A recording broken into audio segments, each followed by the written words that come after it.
दोस्तों, आज की कहानी है ज्ञान बड़ा या व्यवहार। एक बड़े राजा हुआ करते थे। जितने वो पराक्रमी थे उतने ही समझदार भी थे।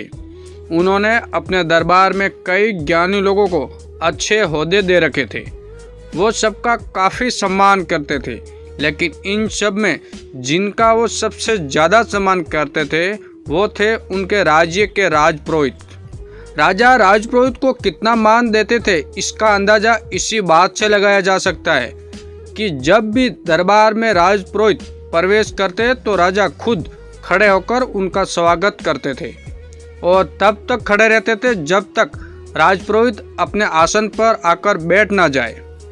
राजा अपने मन में उठ रहे सभी सवालों को राजपुरोहित से बेझिझक पूछ लिया करते थे।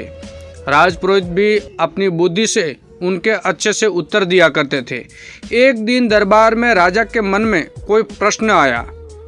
उन्होंने राजपुरोहित से पूछ लिया, गुरुजी, एक सवाल मेरे मन में कई दिनों से कौंध रहा है।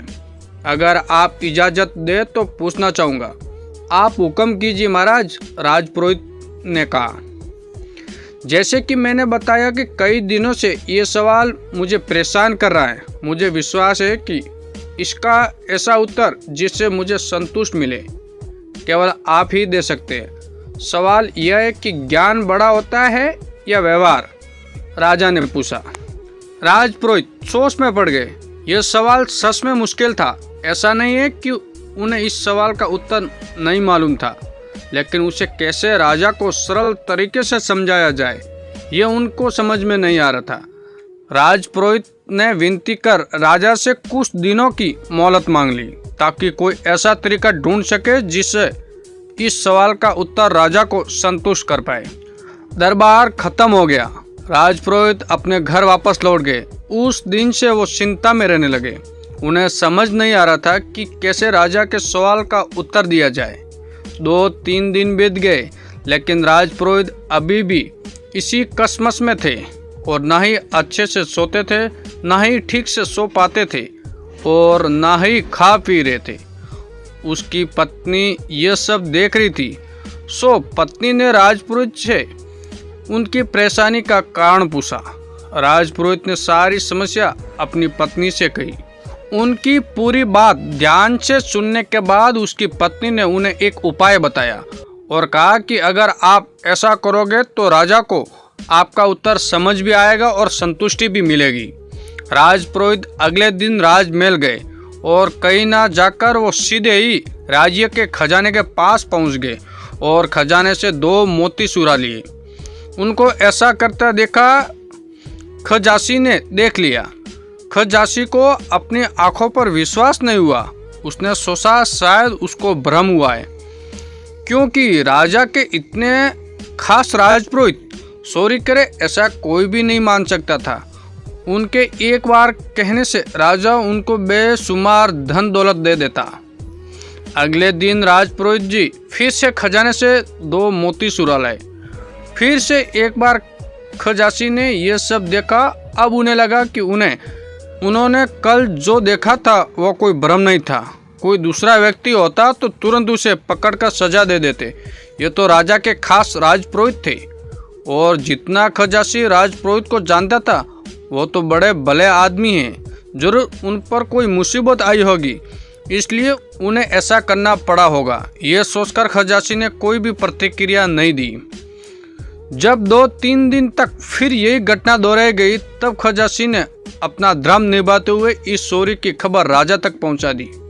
राजा को पहले तो बिल्कुल भी विश्वास नहीं हुआ, लेकिन खजासी ने जब पूरी बात बताई कि कैसे राजपुरोहित जी 1 नहीं 2 नहीं लेकिन पिछले 1 हफ्ते से खजाने से मोतियों की चोरी कर रहे हैं, इस बात को खजासी ने इतना जोर देकर और कसम खाकर कहा, राजा को भी अब उसकी बातों पर विश्वास हो गया।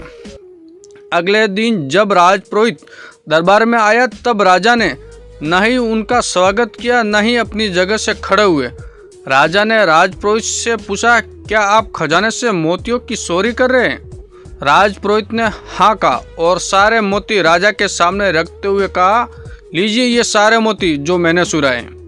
राजपुरोहित जी का ऐसा व्यवहार देखकर राजा के साथ दरबार में बैठे सभी लोग आश्चर्यचकित थे। राजा ने राजपुरोहित से कहा, अगर आपको ये मोती लौटाने ही थे तो आपने सुरा ही क्यों? राजपुरोहित जी ने राजा की माफ़ी मांगते हुए कहा, महाराज मैं चोर नहीं हूँ। मैंने ये सब इसलिए किया क्योंकि आपने कुछ दिनों पहले मुझसे जो प्रश्न किया था उसका संतुष्ट भरा उत्तर आपको दे सकूं। जैसे कि यहाँ उपस्थित सभी लोगों ने यह देखा है कि आज महाराज ने न ही मेरा स्वागत किया और न ही पहले की तरह मुझे इज्जत दी, जबकि अभी भी मेरे पास उतना ही ज्ञान है जितना पहले था, बस कुछ बदला था तो मेरा व्यवहार। इससे यही साबित होता है कि आपके पास शायद जितना ज्ञान हो, अगर आपका व्यवहार अच्छा नहीं है तो सब व्यर्थ है। इसलिए व्यवहार सबसे बड़ा है, ज्ञान नहीं।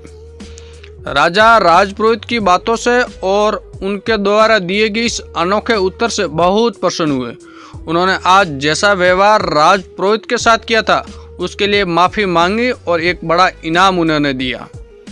दोस्तों, आज की इस शिक्षाप्रद कहानी से मिलने वाली सीख को हमें अपने जीवन में इम्प्लीमेंट करना चाहिए। हम चाहे जितनी पुस्तकें पढ़ ले, अच्छे वीडियोस देख ले, आर्टिकल पढ़ ले या जितना नॉलेज प्राप्त कर ले, लेकिन अगर हम उन्हें अपने जीवन में, अपने व्यवहार में नहीं लाते तो सब व्यर्थ है।